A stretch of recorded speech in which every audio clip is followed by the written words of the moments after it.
משהו חדש מתחיל בחיפה, אולפנה על טהרת הקודש.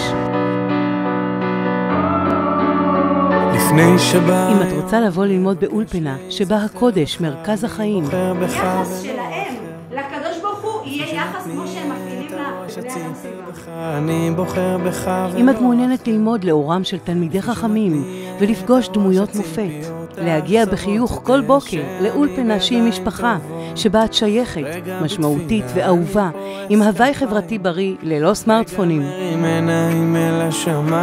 100% הצלחה בבגרויות, מגוון חוגים והעשרה. לפניך בכל ליבי, ליבי רבה אמונתי בך, רבה אמונתך בי, בי מודה אני לך, מודה אני לפניך בכל ליבי, ליבי רבה. כל תלמידה צריכה להתעורר כל בוקר ולהרגיש שהיא באה למקום שטוב לה, שנעים לה, שאוהבים אותה, שזה ממש שמורת טבע, לא פחות.